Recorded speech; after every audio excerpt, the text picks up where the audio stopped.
बिस्मिल्लाहिर्रहमानिर्रहीम अस्सलाम वालेकुम। इस वीडियो में डिस्कस करते हैं नोज़ ईएनटी में नोज़ का टॉपिक सेप्टल परफोरेशन।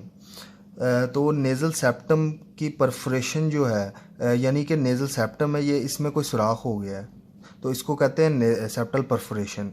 तो क्या कॉजेज़ हो सकती हैं? तो चार तरह की कॉजेज़ आपने याद रखनी है। एक तो ट्रॉमा की वजह से हो सकती हैं, दूसरी पैथोलॉजिक यानी कोई बीमारी है उस वजह से, फिर ड्रग्स की वजह से या इडियोपैथिक है। ये जो ट्रॉमेटिक कॉजेज़ है ना, ये मोस्ट कॉमन है, आपने ये बात याद रखनी है। तो ट्रॉमा जो है या तो डायरेक्ट ट्रॉमा होगा, वो सेप्टल परफोरेशन कॉज कर देगा, या ड्यूरिंग एसएमआर सब म्यूकस रिसेक्शन ऑपरेशन, जो ये डीएनएस के लिए होता है एसएमआर ऑपरेशन।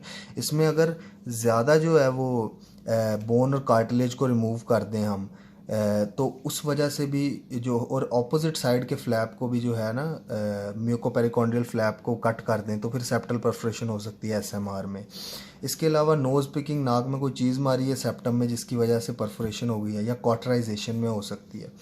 कॉटराइजेशन क्या होती है कि डेड टिश्यू जो होता है ना, उसको जो यहाँ क्रस्ट्स बने होते हैं, काफ़ी डिजीज़ में बनते हैं, जैसे एट्रोफिक रेनाइटिस है। तो जिन जिन डिजीज़ में क्रस्ट्स बनते हैं ना, तो उन क्रस्ट्स को रिमूव करते हैं हम, या डेड टिश्यू को रिमूव करते हैं केमिकल, इलेक्ट्रिक, या और इन दो तीन मीन्स से डेड टिश्यू को रिमूव करेंगे। तो जब अगर नेज़ल सेप्टम पे क्रस्ट्स हैं, तो वो अगर ज़्यादा रिमूव हो जाए तो उस वजह से भी सेप्टल परफोरेशन डेवलप हो सकती है। तो कॉटराइजेशन के केस में ऐसे सेप्टल परफोरेशन डेवलप होगी। इसके बाद देख लेते हैं पैथोलॉजिकल कॉजेज़।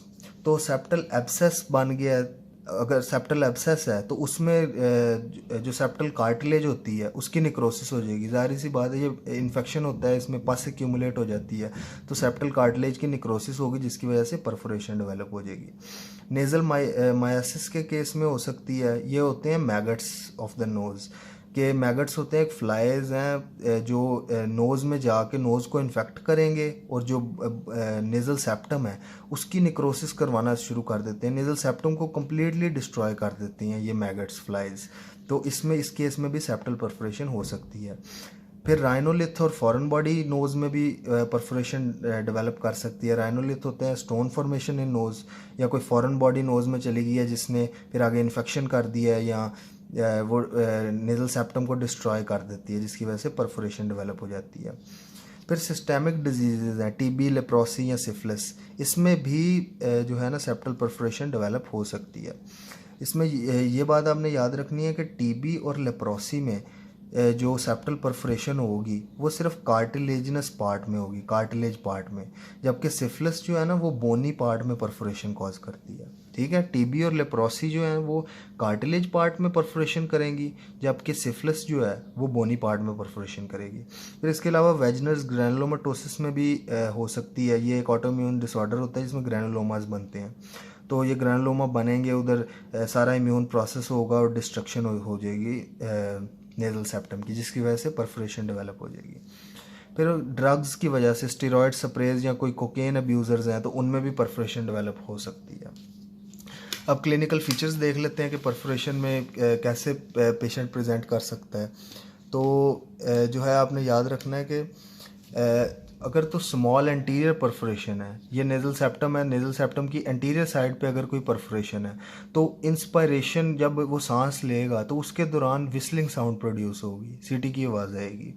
और अगर लार्ज परफोरेशन है, तो लार्ज परफोरेशन की वजह से अब बहुत ज़्यादा नोज़ की ड्राइनेस हो जाएगी, हवा गुजर रही है एक कैविटी से दूसरी कैविटी में, तो वो ड्राइनेस हो जाएगी जिसकी वजह से क्रस्ट्स डेवलप हो जाएंगे, हार्डनिंग हो जाएगी स्किन की, और इन क्रस्ट्स की वजह से ही नेज़ल ऑब्स्ट्रक्शन डेवलप हो जाएगी।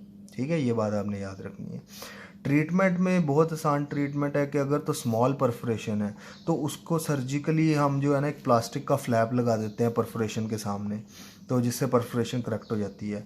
और अगर लार्ज परफोरेशन है तो उसको आपने क्या करना है कि सिर्फ जो है ना क्रस्ट फ्री रखना है, ताकि नेज़ल ऑब्स्ट्रक्शन ना हो, क्रस्ट ना डेवलप हो, हार्डनिंग ना हो। ये कैसे रखना है कि अल्कलाइन जो है किसी भी अल्कलाइन सोल्यूशन से उनको नेज़ल कैविटीज़ को साफ़ करते रहना है, और फिर ऑइंटमेंट कोई टॉपिकल क्रीम वगैरह लगानी है जिसकी वजह से वो सॉफ्ट रहें, क्रस्ट डेवलप ना हो। तो ये तो सेप्टल परफोरेशन का टॉपिक।